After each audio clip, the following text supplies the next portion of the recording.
Hello everyone, and welcome back into another video. I'm FranklinTurtz, and I'm your internet turtle. Today we got a brand new Warriors Den overview, piping hot from the oven for Year 8 Season 2, the Muramasa Blade. It's looking like it's a bit of a lighter season as far as content is concerned, but there definitely are some really cool things that they're going to be throwing in here, and I am quite excited to get right on into it. So without further ado, we're going to hop right in. Now the first thing we got here to discuss is the brand new hero skin for the Kensei, the Orochi, actually. So it is kind of funny, I mean, the first thing I notice about this skin is that it's a striking resemblance to Kensei. Awkward. Which, like, isn't necessarily a bad thing, but I feel like it could cause some slight discomfort, some slight confusion. I still think it's a really nice looking skin. Again, you know, all the different, like, design choices that they made for it are really crisp, really clean, and obviously, you know, the lore heads that play this game will enjoy some more lore with a brand new character, like a brand new actual, like, hero character kind of person named Katashi. Did I say that right the first time? Yo, let's go! I almost said Kakashi. But yeah, the skin looks pretty neat. Again, really similar to Kensei, but you know, that's alright. That's alright. Kensei is pretty good. Don't mind having two daddy samurais running around.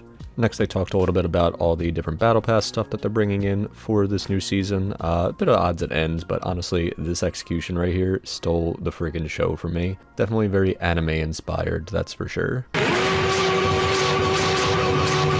I know not everybody's a big fan of, like, you know, the crazy, long, flashy executions and stuff like that. Just don't use them. Personally, I think this is quite funny, and I love it when For Honor leans more into the gamey, the funny side of things. So keep it coming.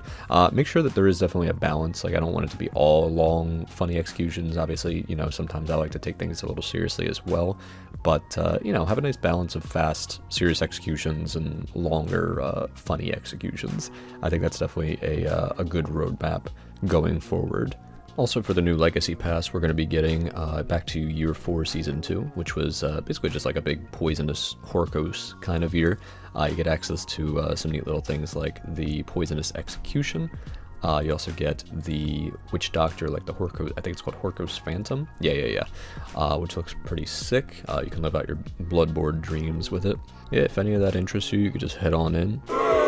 I'm so sorry, and grab some of this stuff while it's available for you. Next on the docket, we got some quick customization things. As far as the weapons are concerned, it's generally just like silver and gold, but it's mixed with a little bit of fire sprinkled in, depending on, you know, the different faction that you're in. Sometimes it's in the blade, sometimes it's in the hilt. But in general, it's pretty cool.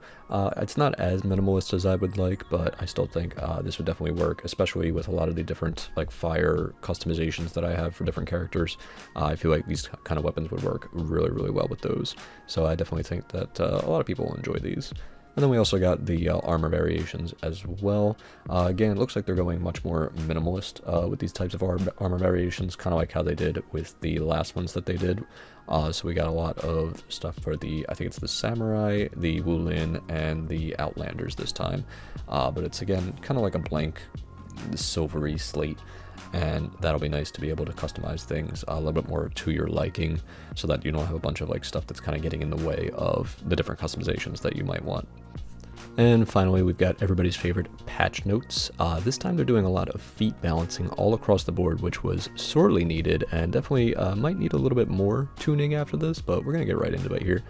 Starting with the tier 1s, Ki, the bane of everybody's existence when they're ganking a, you know, a samurai like Shinobi or Orochi, that kind of thing, no longer just completely wipes you out of stamina. It now only deals 80 stamina damage, so they're going to have to think a little bit harder about, you know, just walking up to you and using it immediately. They're going to have to wait until your stamina is a bit low, or not a bit low, but like lower. You can't just do it from 100 to 0. So that's definitely very sorely needed. Sinister Shield, I believe this is for Black Prior.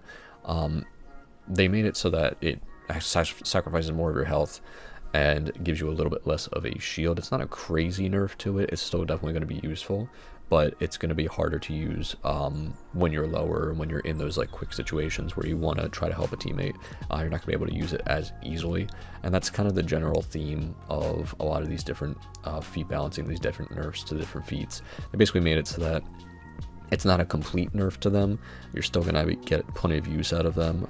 It's not going to be like, no more feat meta. Feats are still going to turn the tide of battle pretty easily. But it kind of brings things in line just a little bit. And I think this is a good road to start on with feats. And I do look forward to seeing more feat balancing with this kind of stuff. But going back to the specifics, Gravity Pull, this is for Fira, I believe. Again, small nerf that they're making it do not as much damage, and the cooldown is now up by a whole 30 seconds, which is actually huge. Again, Afir is a really strong character, BP is a really strong character, Orochi Shinobi, really strong characters, so they're nerfing a lot of the feats that are centered around the characters that are performing quite well in the meta right now, and it's good to see, So Afir won't be as terrifying to deal with that tier 1. And then finally for tier 1s, the Take Shelter, that is, I believe, the heal on block for what's her face, for Rangian Guard, the Gussie. But that allows you to you don't get as much health back from it. It's still going to be good, again, obviously, like we mentioned before, but they basically nerfed it down by 5. They basically took half of the healing away from it. It's still going to proc plenty, so you're still going to get health, but it's just not going to be as much. Moving on to tier 2s, they decided to only do one feat here, one nerf to Juggernaut, which is, again, very sorely needed. Instead of, I didn't even realize that the damage reduction was 50%. I didn't know the numbers on that exactly until I saw it now. But now it's at 20%, which is a massive, massive nerf to Juggernaut here. And the cooldown is also up by 30 seconds. So a lot of the time with tanks, they'd be able to stall indefinitely if they were really good at what they were doing with Juggernaut and stuff like that. So now this is going to make them think a little bit harder whether or not they want to use this in a offensive or defensive situation. Again, the general theme, people need to think a little bit harder about when to use these than to just pop it as much as they used to. Then we go on to tier 3s. Again, another nerf to Afira. This time it's to her rush down feat, where she could just come after you from across the map and leg lock you like a damn WWE superstar. Does 10 less damage, and the cooldown is also up by 30 seconds. So it seems like they're nerfing a lot of stuff on two fronts to make it kind of like a double nerf. Again, it's still not going to be, people are just not going to swap feats. They're still going to use these feats, but they just won't be as oppressive, we'll say. Maybe not overpowered, but they won't be as oppressive. Pugio, down by a whole 10 damage. That's about it. Allows Centurion to gank pretty freely with his teammates or just by himself to get free damage. Fury definitely needed the nerf. The damage buff is now only 20%, and you're also getting a nerf to basically both for 35%, and now both for 20%, both on offense and defense. And then the Invigorate, which is Shaolin's ability, his tier 3, that allows him to get health on any key stance hit, whether it gets blocked or it hits or it's externaled by somebody. Like if you hit someone externally, it'll still proc. They nerfed that basically by half, 4 health per activation, down from 8, but again, still going to be useful. Oathbreaker, this is the one I was personally really excited for. I know a lot of people were excited for this. I'm not a big fan of the ability to just take away a person's way to defend themselves, more or less, but they made it so that essentially what'll happen is, instead of using it and then being able to prevent any other shields from being given, so for example, if a BP Oathbreakers you, and then you activate your revenge, you'll be able to get that revenge shield. So he's not going to be able to use it before you get revenge. They're going to have to wait and use it after you get revenge, which is still going to be very strong. Again, you're going to see BP not come off this feat at all. It's one of their hallmark feats they can use to turn the tide of a fight really easily and really cleanly. But they're just going to have to think twice about using it, immediately in the middle of a gank. They're going to have to kind of reorient how they do their fights and how they do their activation of this ability. But hey, any nerf to Oathbreakers is fine by me. I am not a comp player. 99.999% of the community are not comp players, and so the ability to take away a person's, a lot of the time, only means of defense with revenge is quite strong. And personally, for me, this is not the way that I would have gone. I would have loved if they maybe did it so that it doesn't take away all of your shields. It takes away maybe 50% of your shields, and then leave it the same way. I would have been fine with that. I just don't like how it takes away all of your shields and then also prevented you from gaining additional shields. This kind of brings it more in line with just everybody who's playing to make defense just a little bit better. Again, we've been having this theme of offense has been getting better and better and better, every single year, every single season, it feels like. So it's nice to be able to see, a nerf to, you know, or not a nerf, but like a buff to defensive things for once, you know, just to bring things more in line. I like having things balanced out. And then finally we got the tier 4s, the big 3, Fire Flask, Spear Storm, and Fear itself, all seeing damage nerfs basically, except for Fear itself. It's decreasing the defense of the opponents by 40% instead of 50%. It's only a 10% reduction, not a massive change, but again, it brings things in line just a little bit better. Fire Flask and Spear Storm. RIP my Skywood from Highlander. I know my Highlander and my Highlander mains are crying out there right now, but we could always just use Fire Flask if we really want to. I'll probably still use the Skywood just for the lulz, just for the memes, but it was quite funny.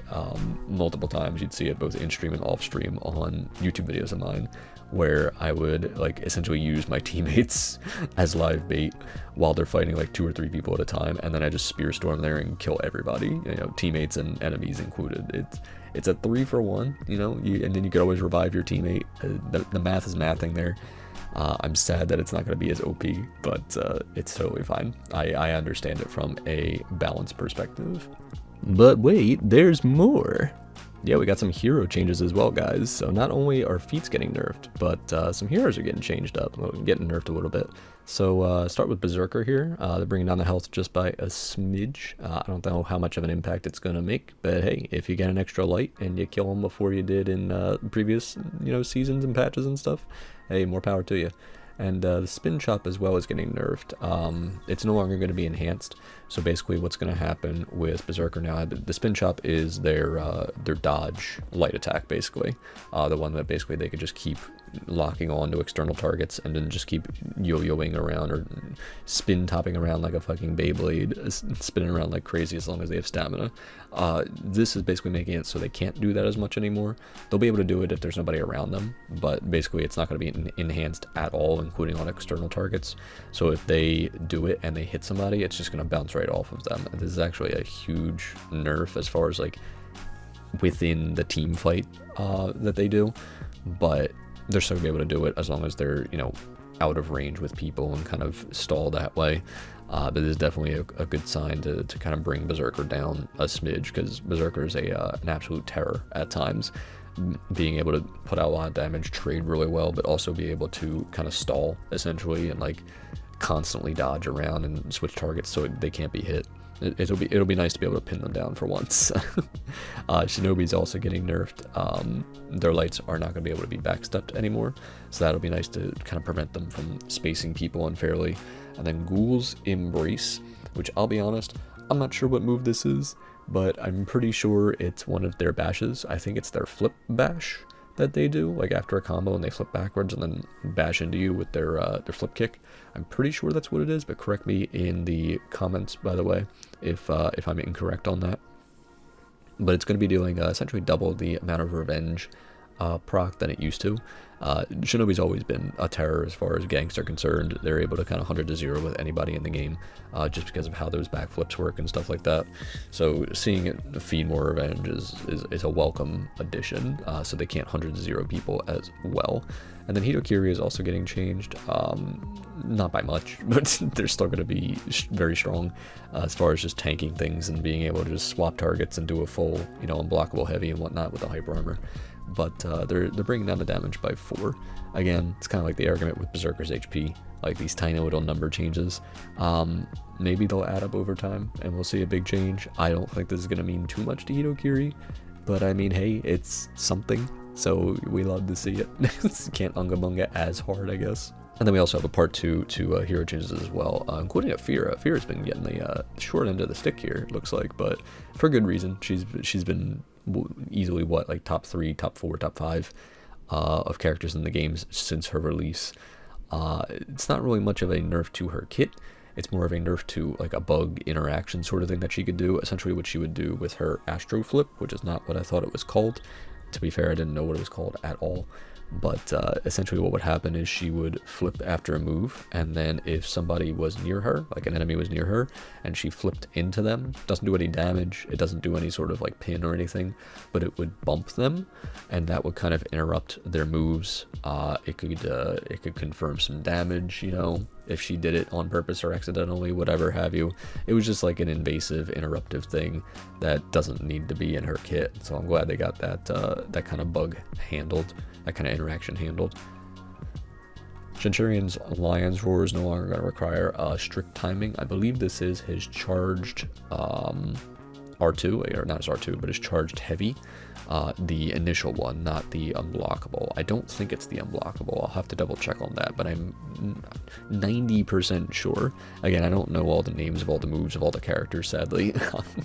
I'm not as much of a nerd with the game as I could be, but I'm pretty sure that it's the initial charged heavy, and they're basically making it so that, no, actually, now that I think about it, is it the charge? No, maybe it's not the charged heavy. You know what it might be? I'm literally reasoning this out right now with you guys because I feel so foolish.